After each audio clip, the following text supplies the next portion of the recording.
Rick, did you know this week was the anniversary of the Good Friday Massacre, where the Canadiens and the Nordiques essentially beat each other up for an entire game? Remember you scored in that game? Yeah, I saw an opening like 3 by 3 inches, and I just let her rip and knew exactly where it was going. What a series! Though Are you talking about scoring a goal or punching someone in the face? it was allowed to do both of them, but most of the stuff was punching people and hacking people in that series. So yeah, we had a competition to see who could out hack the other one and still remain in the game. They don't make series like that anymore. It's thrown out of that game, if my memory is correct. I'm sorry, Stu? I think 11 guys got thrown out of that game, if my memory is correct. Yeah, and my memory is correct because I know that there was a lot of bruises that ended up showing up 2 and 3 weeks afterwards. But I did my share of bruising too. All good. I promise this week's edition of Hockey Inside Out won't be nearly as combative. I promise. I promise.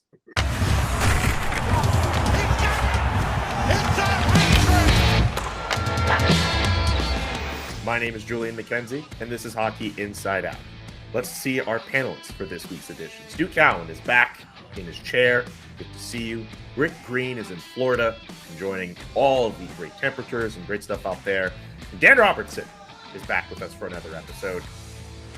You can see with the thumb there, he's not holding his phone like he did last week. He's got it. You have a tripod. You have it perched up on something in your kitchen. What's the deal?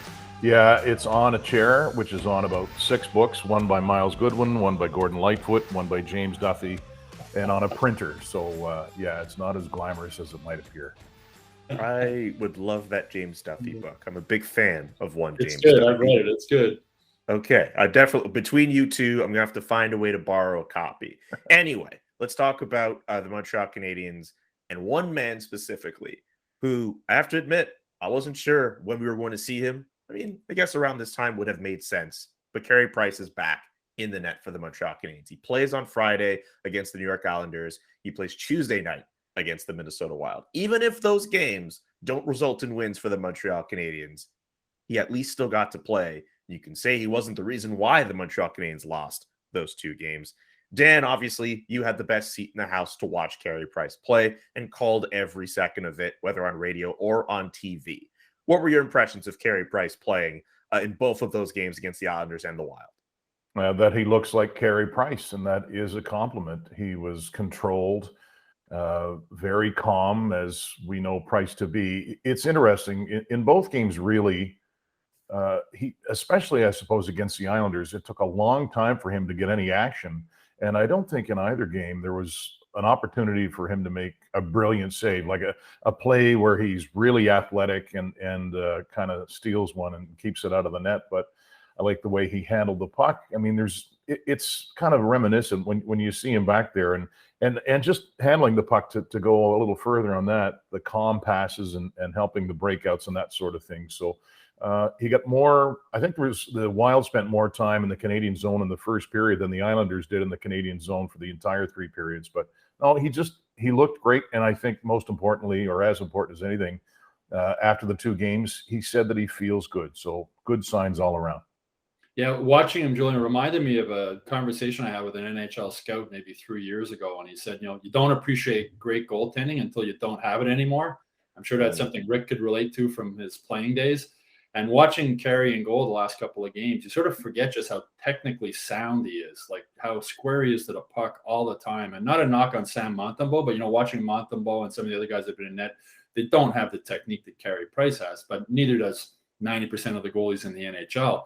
He's just so big and square to the puck and moves so well. And as Dan mentioned, the way he handles the puck behind the net, defenseman's best friend. I mean, Rick, I'm sure you would have left that Carey Price back there feeding you with passes. I think he passes better than a lot of the defensemen in the NHL.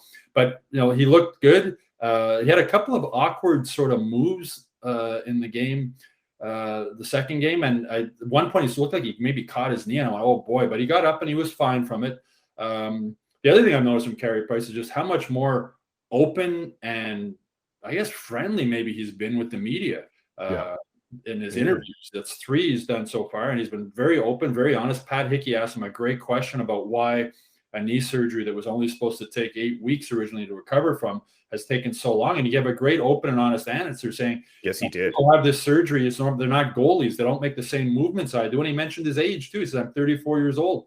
I said, every time I'd go back to making the goalie moves, my knee would start to swell up. And it was an honest and open answer. We're so used to getting 3 or 4 word answers from a very grumpy Carey Price when he meets the media. And it's been nice to see him being more open and more honest. I think Chantal Machabie probably has a lot to do with that from her taking over the communications job. But for his first 2 games, he's looked good. It's too bad his teammates can't score any goals for him. And I thought he handled himself really well. I mean, let's face it, here's a guy that had an awful lot of pressure on him being out for so long and questioning, okay, how well is he going to play when he gets in there? And it's a tough position, as we all know. And when you're not in the groove and you get thrown into there, everybody is going to be all over and watching to see how he responds. But I think he moved well. I mean, you guys touched on, handled the puck well. He seemed to be confident. And an area that even though we didn't see it real clearly through his mask, but he seems to be having fun. He's smiling. He's loose. He's happy to be playing again. And I think, talking or hearing that he's speaking to the media and with such openness, I think he's in a good position right now. I'm just really happy to see, even though every time I see him moving across that net and, doing his acrobatic moves, I'm going, oh, hopefully everything is going to hold up. But I guess everything so far is so good. And we'll see how the rest of the year finishes up. And hopefully he'll continue in a really good way, because he's a big part, obviously, of the hockey club. Yeah, I wrote a column earlier this week talking about how he looks like he's back in a happy place after everything he's gone through. And it was sort of cute watching him in the TV timeouts, skating over to where his wife and kids are sitting right at the first row of the rink. And after the second game, he was asked, he had a conversation with one of his daughters, and they said, what was she talking to you about? And he said she wanted to know why they were shoveling the ice like they do during the TV timeouts. And the other thing that's been noticeable about him, and I asked about this, is he's lost weight since he's come back. And that was the first thing I noticed when he came in the media room, and he spoke about it, saying he's at 216 now. He wants to get down to about 210 to take some of the load off his knee. And he said back in his early 20s, he was as big as 240 pounds. He wasn't overweight, but he's built like a tight end, not like a goalie, which makes it even more remarkable how agile and flexible he's been able to be for such a big man. And he mentioned how he's big in his legs and he's big in his lower body weight. That's how he can push from side to side so well. But moving forward, it'll be good for him to shed a few pounds and just take some of the wear and tear off that knee. Let me say this too. I think over and above the hockey side, and both of you guys touched on it. Remember when he met the media? I can't remember what month it was. It was, and he had talked about the next 2 weeks are going to be important for me. He said, just to paraphrase, that a big part of my identity is being the goaltender for the Montreal Canadiens. So you both mentioned it. He's in a good spot, it would seem. Yes, he's being more forthcoming with us, but he's smiling a lot, and we're seeing that. So, this guy's been through a lot, right? Not just with the knee injury. So it's just nice to see him, at least outwardly. He looks content, and he is smiling, and it's different, and I'm glad for him. So obviously he's in a pretty good place right now. Yeah, when asked about the fan reaction his first game back, he said it was good to feel wanted. And it reminded me of when he broke Jacques Plante's record for most games played. Remember, it was the end of a really bad season, and he got a big ovation, and he said he needed that. And he's one of those guys, he's so quiet and reserved, Carey, and he doesn't really show much emotion. But he's human too, right? And it was nice to hear him say that. He says it was nice to feel wanted after everything he's gone through on and off the ice. And the welcome the fans gave him was really nice, with the Carey chant starting before the game and even at the end of the game when they were losing. And I think, here's a guy that had great success. And it's really tough as an athlete as you get older to try and match each and every year of having good years, so to speak. And he's been doing a lot of thinking and challenging himself, I think, away from the ice to try and put his best game forward. And it's been tough, but he's handled it really well. And like I said before, I'm really happy for him, and I think there's a lot of people that are happy for him today. A lot of people are. Yeah, absolutely. Go ahead, Stu. He even said, when asked how much longer he wants to play, he says, I want to play as long as I can play to a level that's acceptable to me. He says, I don't want to be a burden. And he's played to an acceptable level for sure the first couple of games back. Yeah, but just seeing him play, like I know a lot of people are looking at these games as like, you know what, it's the end of the year. These games don't matter. Who cares and all that? But they matter for Carey Price, a guy who, as Dan mentioned, yes, being the goaltender of the Montreal Canadiens is a significant part of his identity. It's more important for him to show that he can get himself back into game shape and playing more than anything else. So yeah, it's a good story to follow with regards to Carey Price. Well, we'll keep that. We'll put a bow on that topic for now, and we'll talk a little bit more about that Minnesota Wild game, in particular, the goal that wasn't, where Tyler Pitt looked as if he was going to score that goal for the first time, I believe, since 2021. I forget. I think in March of 2021. I'm trying to remember specifically. There we go. Yes, Dan called the game. Of course, he remembers that stat. And then it was waved off because of goaltender interference. Stu, you and I had a nice back and forth about it on Twitter with regards to goaltender interference and whether or not we should even have video review for it. Maybe we can continue that conversation or deliver our other thoughts on with regards to goalie interference period. But Stu, what did you think of that ruling for everyone else who didn't get to see us go back and forth on Twitter? Well, as soon as they called for the video review, I tweeted, well, somebody in Toronto is flipping a coin right now. Because I have no clue. Like, that looked like it probably was goalie interference, but I don't know what goalie interference is. Brendan Gallagher spoke a little while ago. He doesn't know. I don't think the coaches know. Nobody knows. So anytime there's a goal scored and there's anybody with a toe in the crease, it's worth going to video review because you never know. It's become, as I tweeted, I'd rather the NHL just get rid of video review, seriously, because I think all it does is make it more confusing, especially with goalie interference. You'll watch the almost exact identical play on different nights with different teams, and one will be goalie interference and one won't be. And it's just, to me, there's two referees on the ice. Live with their calls, live with what they see, and move on. To me, video review, just use video review to see if the puck crossed the line or not. I think it's embarrassing to the NHL because nobody knows what goalie interference is anymore. Nobody. And that defeats the purpose of video review in my opinion. There's no consistency. And it's become a joke, honestly. I mean, I'd rather just get rid of video review. There's two referees. They're going to make mistakes. But when you watch a video review and you still think they made a mistake, there's something wrong there. I think the NHL is trying to send the message, judging from what we've seen being challenged over the course of the year, is the fact that, you can't have a defending player pushing the offensive player into the goalie in any way, shape, or form. And I think that, generally speaking, has been consistent in saying that's goalie interference. And that's an area that I think they're trying to make sure that it doesn't be allowed and to be accepted as part of the game. And, I think that Dauphin definitely, was at fault there. He did interfere with Talbot. And, it's a message they're trying to send out that we're not allowing that part of the game. But I know that there's other games, everybody scratches their head and says, okay, flip the coin, which way is it going to go? But I think the bottom line of all this is you just can't allow the goalie to be obstructed by defending player pushing guys into him and not allowing him to get to his position. Well, that's the thing. I mean, if you're Minnesota last night and if there's more on the line and there's no call to reverse that, then you're angry, and you should be. And I know the problem is for me that it just needs to be a more defined set of rules, or what is goaltender interference. And I know we're all getting at that, but on first blush, as the play happened, I saw Pitlick score, and in the corner of my eye I saw some contact, and I thought right away we're going to have a review. And I think it was the right call. So the problem is, if you take away video review, I think there's more running into goaltenders and more interference in front of the net.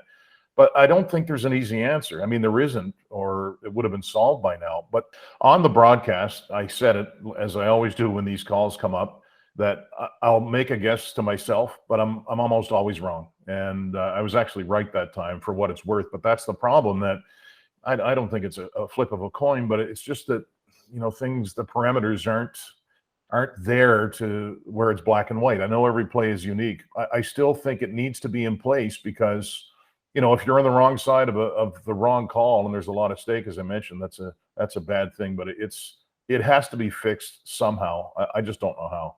Yeah, I've stopped trying to guess on Twitter. As somebody's flipping a coin, I think is the way they do it. And I thought I can see why that was goalie interference on that call. But I've seen almost the exact same play happen earlier this season, and it wasn't goalie interference. And a video review, to me, if you have to look at the video more than once to determine if it's goalie interference, then it's not goalie interference. That might be a way to make it easier. If it's not obvious goalie interference, move on and let it go. It slows down the game. And as I said, I think it's just become people throwing their hands up in the air. Nobody knows what the decision is going to be when they go to Toronto.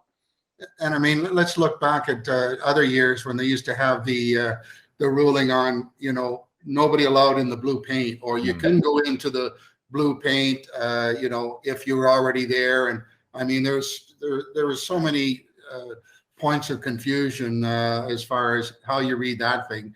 And I think it was more confusing than anything. So is there a perfect, method to handle this? I don't know. Each one is unique.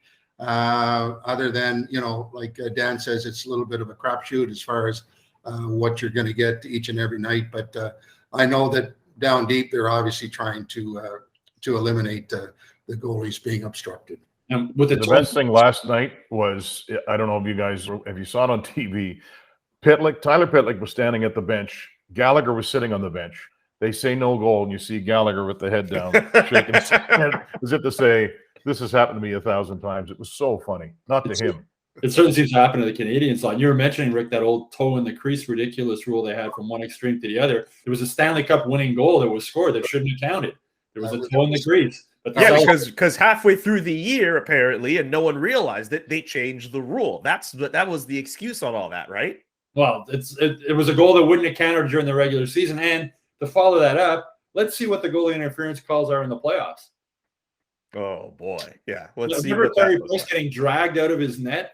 I can't remember. I think it was maybe got dragged out of his net into the corner, and the puck went in. And it was a good goal. It wasn't goalie. It was Rick Nash. Yeah, Andrew Berkshire reminded me of that on Tuesday night on Game Over. I think it was Rick Nash who kind of hooked his pad and he took him out and dragged him out of the net. Yeah. And that wasn't goalie interference. The worst of it for me is people who will say the league's out to get the Canadiens. They're not going to get this call. I can't even go down that road. I'll stop right there. That's another bad part of it, because I mean, a lot of calls have gone against the Canadiens. Then it might just be a coincidence that they've had more goal interference called, and Brendan Gallagher is a big reason for that. But when fans start thinking that it's fixed, that's not good. That's another reason to me to just live with the call on the ice. Nah, I'm with Dan on this one, man. Like, you need video review, but the ultimate thing is you need to have a proper, how can I put this? You need to figure out what goaltender interference is. And everyone who officiates the game has to have the same interpretation of goaltender interference. Whether you have video review or not, you need to figure that out. Because if you take out video review and you just let whatever interfering happen on the ice, that is going to cause a whole other set of problems, especially when there's a lot at stake in these games. So taking out video review, in my view, doesn't really do anything if people are still going to have varying interpretations of what goaltender interference is. Well, there was no video review for about 100 years when there was only one referee on the ice, and things were games continued. And how many calls were wrong, though? How many calls were wrong? Yeah, there must have been a whole bunch of calls wrong. I know it's such a gray area. It's tough. So going away from Carey Price and the game for the Minnesota Wild and the goaltender interference call, the Montreal Canadiens are losers of 7 of their last 8, 6 in a row if you want to get more specific. We're not seeing that same fight we saw in some of those earlier games under Martin St. Louis. A lot of mistakes. I believe they showed during the TSN broadcast the power play and the special teams as a whole just as bad as they were in the Dominic Ducharme era. Rick, is it fair to say that the Martin St. Louis effect, the spark, whatever you want to call it, is over for this team? For me, I don't believe so. Anytime you have a coaching change, you're going to get a real big energized push from, all the players. But, even though they're not getting the results in the win calling, they are playing hard. I think that they are doing their very best to try and win each and every night. And, everybody is, seems to be buying into it. And yes, it's obviously disappointing, probably more than we realize for Martin that, listen, he's not getting the wins that he was getting before. But you have to understand also, at this time of year, these guys are up against teams that are gearing up for the playoffs. So they are going hard and they are playing, the best they can play to prepare themselves. So Montreal, on the other hand, you've got some guys that you're using more than what you normally use, and they're trying to get a read on how the young kids handle themselves so that they can make some decisions moving forward. But I think the spark is still there. The results aren't happening. They still like this Martin St. Louis stuff that he's bringing in, and they're just in the last stretch of the season where they're just trying to get through it and then regroup in the off season. Okay, Dan, what about you? I agree with Rick for the most part. I think they're still engaged and listening to him and interested in what he has to say, but it's a bad team. And that's the bottom line. It's a bad team that has 5 games left. They can see the finish line. St. Louis said it himself not long ago. This team has been through so much this year mentally. We know how they started, and it looked like the losing would never end. So then the coaching change comes. And let's not forget, when that coaching change was made, they still had Ben Sherratt and Tyler Toffoli and Arturi Lehkonen. This is a weaker roster now than it was then. So you watch them practice, Stu will tell you the same. They look like they're having fun. They're engaged, but they're at their level. And Rick is right. I mean, they're going up against, the last few games, yes, the Islanders, they're not in playoff contention. Washington is streaking. Minnesota's a really strong team. They have a couple of weak adversaries in Philadelphia and Ottawa, but still they'll have to play the Rangers. They have to play the Bruins and Florida. So it's just, I think, a matter of that team showing who they really are on the ice right now. And it's not a good team. Yeah, I agree totally, Dan. I mean, the first 5 minutes of the game against Minnesota was a mismatch, and it looked like one of the best teams in the NHL against one of the worst teams in the NHL, and that's exactly what it was. Minnesota's a big, strong, heavy skating team, but the Habs didn't give up. They were down 1-0. They came back, they tied it up, and the game in Columbus. I was in Columbus for that game. That was the worst game I think they've played since St. Louis took over. It looked like the Dominic Ducharme. It looked like they had given up and they had sort of just weren't playing. But then they bounced back and played well after, and they played well against Minnesota. I mean, they were outmatched, but they put up a good fight. They couldn't score. They ran into a hot goalie. But is the spark gone? A little bit. I mean, I think it's just natural. I mean, any coach, as Rick said, if a new coach comes in, you get a spark, and everybody wants to prove something for the new coach.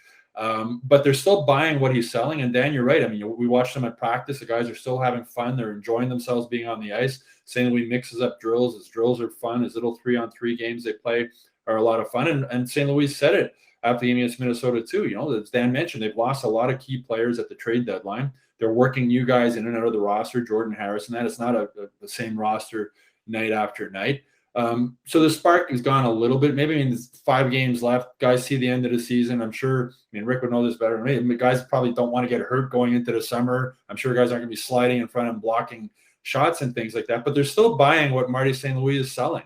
And I think that's a key thing moving forward. And for him, these last games are just a case of watching who are the guys who don't give up and who are the guys who are still fighting. How's Jordan Harris doing? He had him on the power play against Minnesota, just experimenting different things. But the spark's worn off a little bit. But Marty St. Louis is still a really, really respected coach in that locker room. But I think everybody and the guys are still buying what he's selling. A lot of people are, whether it's St. Louis or other guys just in the locker room as well, they keep saying that, like, hey, we're building for next year. We have something that's good for next year. And, like, I don't know if the thinking about so much about next year has taken away from them thinking about what's left of this year and the way that they look on the ice. But yeah, you guys are generally right here. This is a really bad team, right? Like they've already, I think they're very close to setting the record for most goals allowed in a franchise history. They've already obliterated the record for man games lost due to injury. St. Louis mentioned this team is mentally tired. Like, I get a lot of, like, Cancun on 3 vibes. Like, at the end of the year, it's like, hey, everyone get your hands in the circle. We're going to Cancun. 1, 2, 3, Cancun. We out of here. Like, look, this season can't end soon enough for the Montreal Canadiens. And at the very least, some of those guys are still very into what Martin St. Louis is saying. I think you guys are all generally right on that point.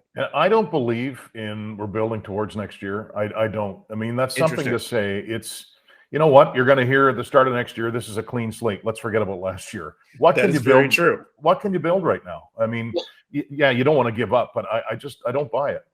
And to your point, sorry, go ahead, Stu. I think building to next year is Jordan Harris on the power play. Will he be on the power play next year?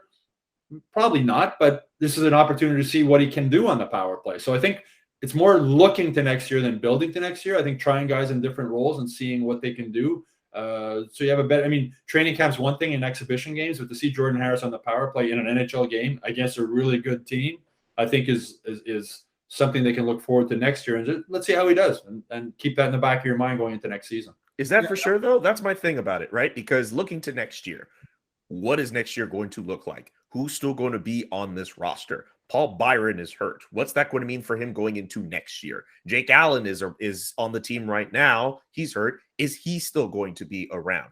Carey Price, dude holds all the cards and everything. What is that going to mean? As far as I'm concerned, the only two players on this Montreal Canadiens roster who you can for sure count on to be there next year are Nick Suzuki and Cole Caulfield. Who's also going to lead that squad? Is it Suzuki? Is it going to be Joel Edmondson? Is Joel Edmondson still going to be around? Like, looking to next year is a good, to Dan's point, that's a good thing to say to the media. I can see why people would say that. There are a lot of questions about what this roster is going to look like and how active Kent Hughes is going to be.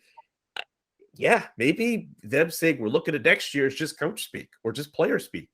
Nobody knows what they're going to look like next season. No. Including Kent Hughes and Jeff Gorton. It's going to depend on what happens during the offseason at the draft with trades. Can they move Jeff Petrie? Can they not move Jeff Petrie? Can they move Carey Price? I don't think they can. Can they move Brendan Gallagher? So there's so many questions. It's going to be a really fun offseason. There's going to be a lot of news.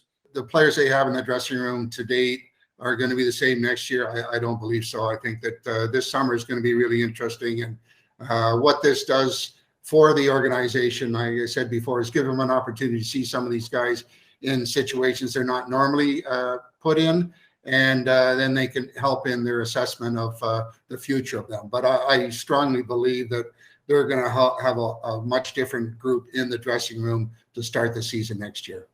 We kind of mentioned the idea of trade. The word trade was mentioned in the flurry of responses to that last part of that question. And I find, there's one guy in New York right now who he's just okay. He was drafted in the Jeff Gorton regime time of things with the New York Rangers. He was a healthy scratch last week against the Philadelphia Flyers. He did score against the Detroit Red Wings over the weekend.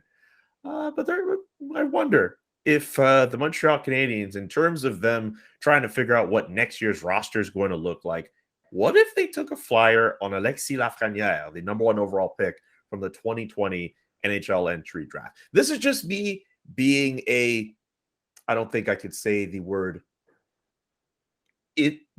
disturber. You can fill in the blank there. What if the Canadiens said, you know what, let's try to bring in Alexis Lafrenière and put him in the lineup for this team? Let's just be armchair GMs for the next few minutes here. Dan, what do you think? Do you think the Canadiens should do this? Well, my first thought is it's cool to talk about a former number 1 overall pick with a former number 1 overall pick, and it's not me or Stu or Julian. That is very true. Now, who was traded? That's who right. was traded to the Canadiens? This stuff, I know you're a spit disturber here, Julian. It kind of drives me crazy.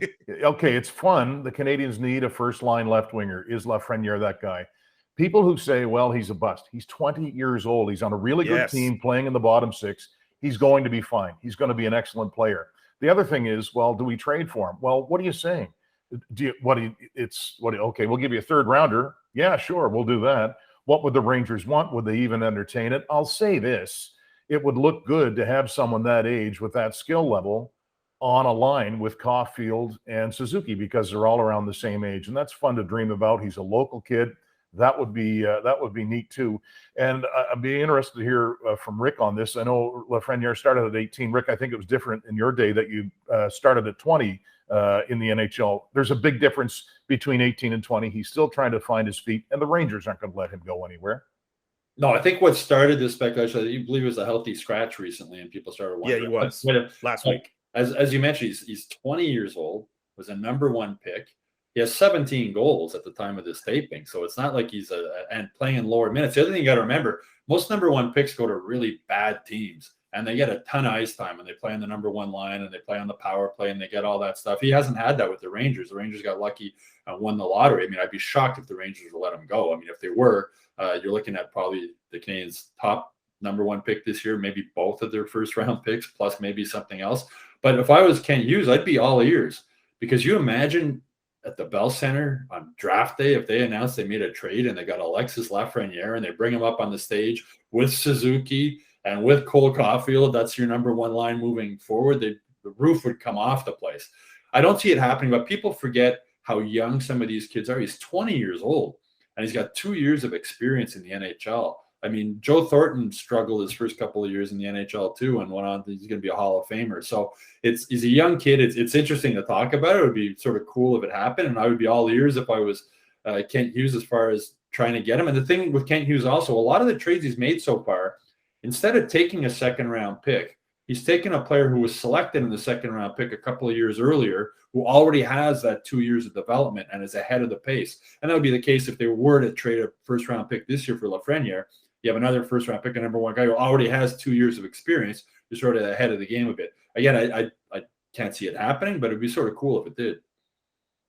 And I'm really thankful as a former, first pick overall that I only had to shoot for 3 to 5 goals a year instead of 35 to 40. But in all seriousness, we talk about this young Lafreniere, and he is young with the great potential, moving forward. Good sized kid, good skills. I don't think the Rangers are going to do anything with a guy like that, because the future is young guys, developing them. And he obviously has some great tools. They're just taking a little longer for them to develop, and he'll be a good player. And I don't foresee, unless it's a big package type deal, something like that happening with the Montreal Canadiens. As I mentioned, it's going to be a fun off season, and part of it is going to be all this kind of speculation like we're having right now about who they might trade, who they might not trade, who they might, what they might do on draft day. So it's going to be a fun off season. It really will be. Oh man, I'm looking forward to it, especially with the draft being here in Montreal as well, and free agency and stuff. Like every offseason I find a way to get excited about what the Canadiens could possibly do.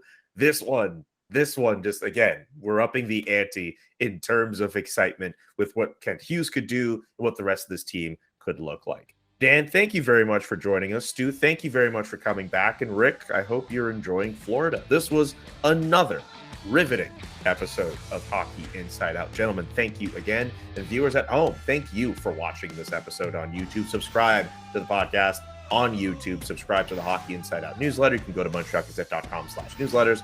Visit hockeyinsideout.com for more episodes and more articles and other fun stuff.